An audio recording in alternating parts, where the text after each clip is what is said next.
Bismillahirrahmanirrahim. Assalamualaikum warahmatullahi wabarakatuh. Kembali lagi bersama saya Bapak Indra dalam video pembelajaran fisika kelas 10. Baik anak-anakku semuanya, pada kesempatan kali ini Bapak akan bahas materi tentang besaran vektor.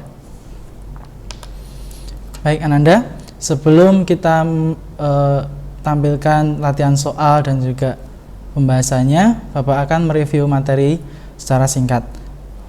Vektor penulisannya ada dua, bisa dengan menebalkan huruf atau ketika Ananda menulis tangan bisa Ananda tuliskan anak panah seperti pada gambar.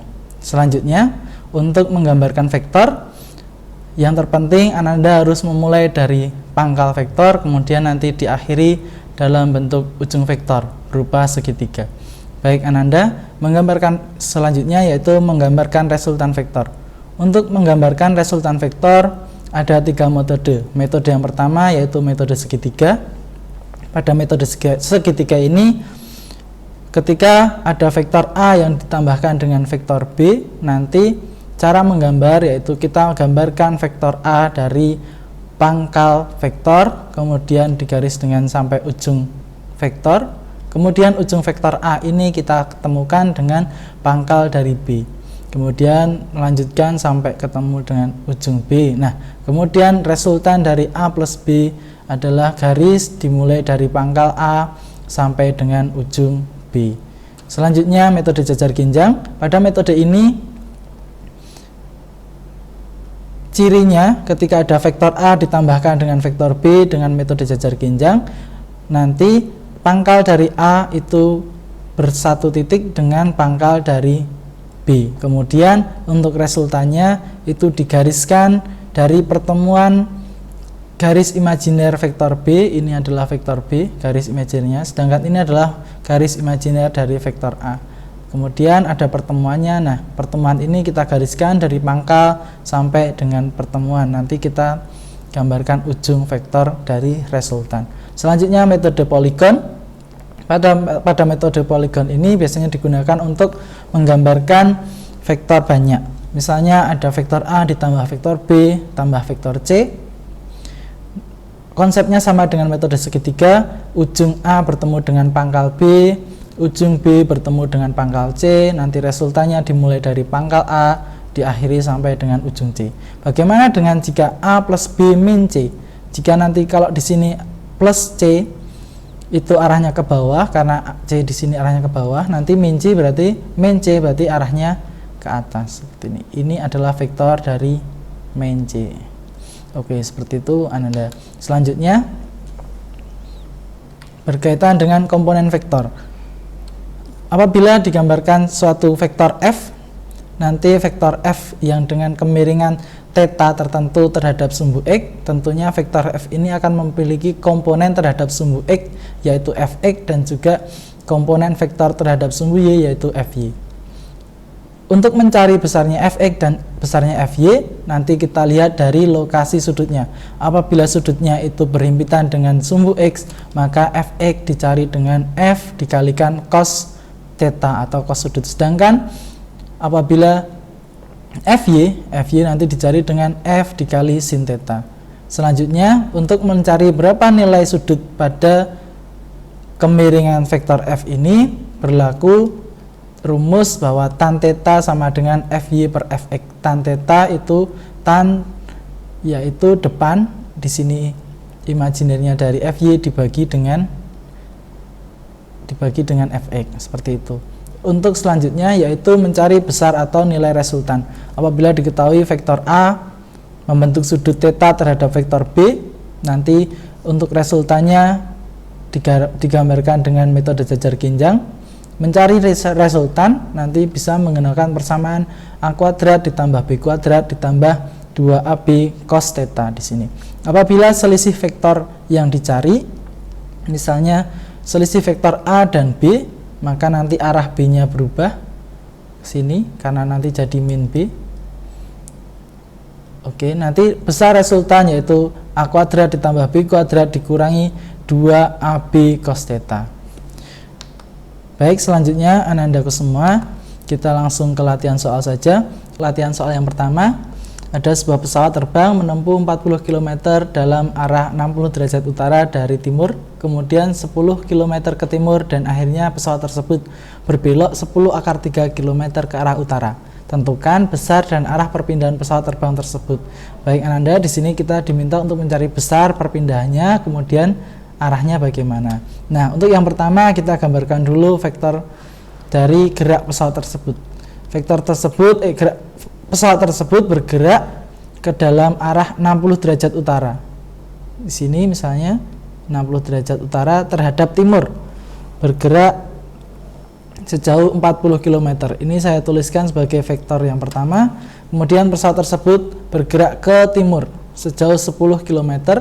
Ini Bapak tuliskan yang kedua. Yang terakhir, pesawat tersebut berbelok arah ke arah utara sejauh 10 akar 3. Ini Bapak tuliskan yang ketiga. Baik, selanjutnya untuk mencari resultannya berarti digambarkan seperti tadi, metode poligon dari pangkal yang pertama digaris sampai dengan ujung yang terakhir. Ini adalah perpindahan dari pesawat. Selanjutnya kita cari komponen-komponen terlebih dahulu. Komponen vektor. Komponen vektor. Baik, nanti ada komponen vektor terhadap sumbu X dan juga sumbu Y. Nanti ada vektor yang pertama, vektor kedua, dan juga vektor yang ketiga.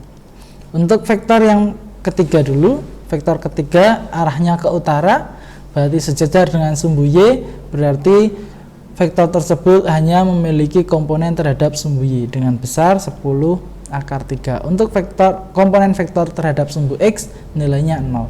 Sedangkan untuk vektor yang kedua arahnya ke timur, berarti sejajar dengan sumbu X positif, berarti komponen vektornya hanya ada di sumbu X, berarti nilainya 10. Sedangkan komponen vektor terhadap sumbu Y nilainya 0. Untuk yang ketiga, untuk yang komponen vektor yang pertama, karena membentuk 60 derajat terhadap sumbu X atau arah timur, berarti kita harus mencari komponen vektornya. Di sini ada komponen terhadap sumbu X dan juga komponen vektor terhadap sumbu Y. Oke, kita cari dulu untuk IX. Karena sudutnya berhimpit dengan sumbu X, berarti mencari I komponen vektor terhadap X itu I dikali cos 60 derajat.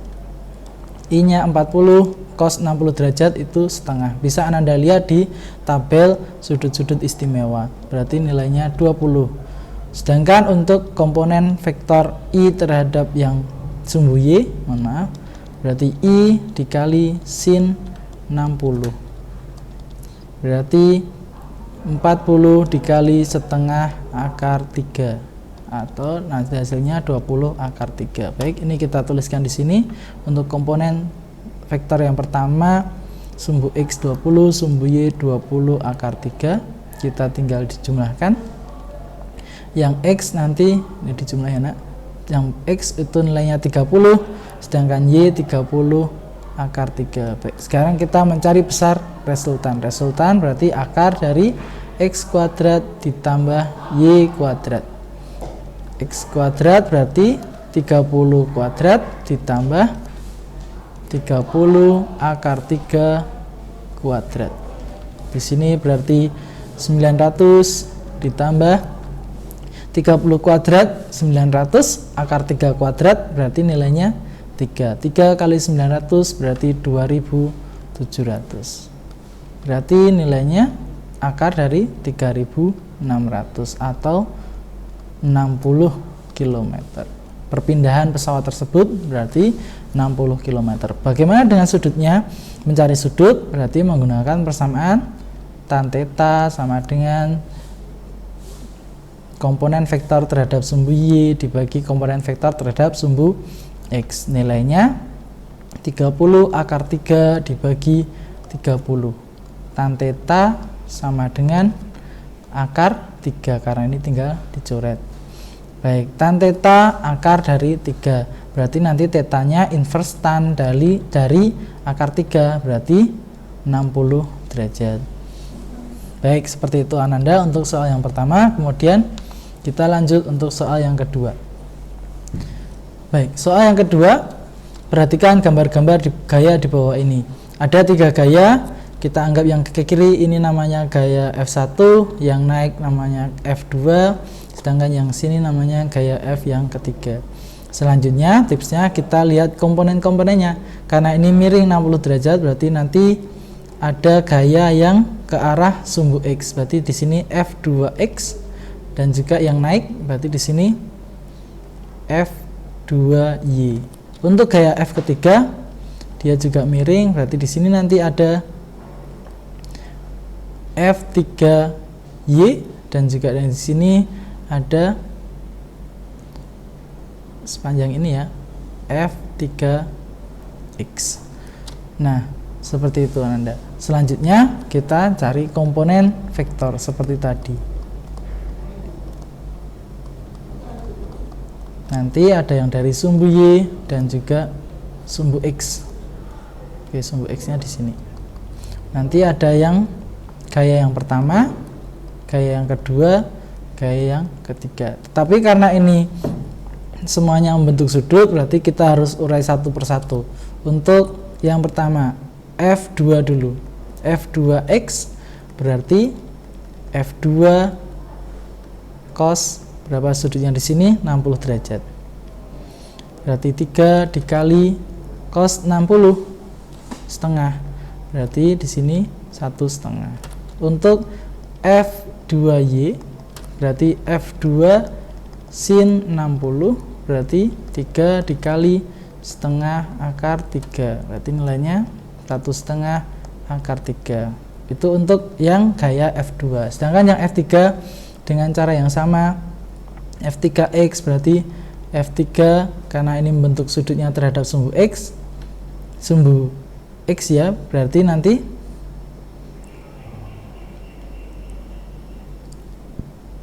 F3X di sini nanti cos 60 derajat. Berarti 6 dikali cos 60 setengah.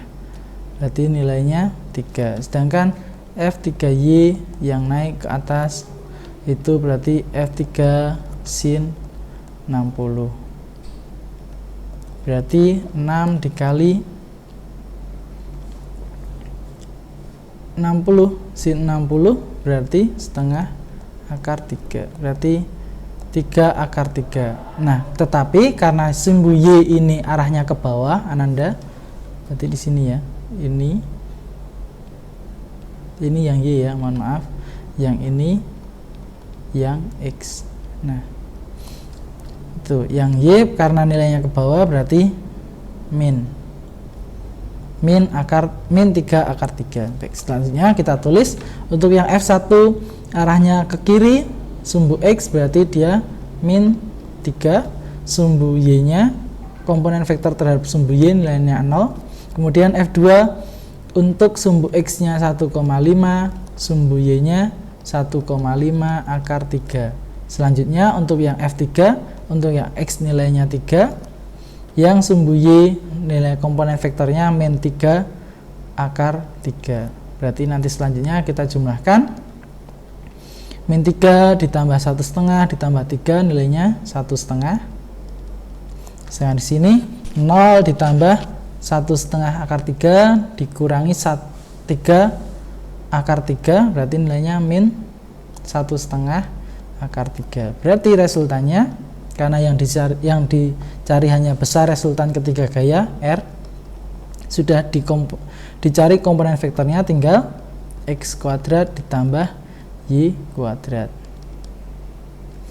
X nya 1,5 kuadrat ditambah min 1,5 akar 3 kuadrat. Karena di sini min dikuadratkan berarti nanti hasilnya positif. 1,5 kuadrat berarti 2,25 ditambah 1,5 kuadrat itu 2,25 dikali akar 3 dikuadratkan itu 3, berarti 2,25 kali 3 berarti 6,75. Nanti hasilnya akar 9 ya, berarti hasilnya 3 Newton. Baik, seperti itu Ananda untuk latihan soal yang kedua. Oke, sekian dulu untuk video pembelajaran mengenai besaran vektor pada kali ini. Semoga bisa membantu Ananda dalam memudahkan untuk mengerjakan latihan-latihan soal yang lainnya. Baik, sekian dari Bapak. Terima kasih dan selamat belajar untuk Anandaku semuanya. Bapak akhiri, assalamualaikum warahmatullahi wabarakatuh.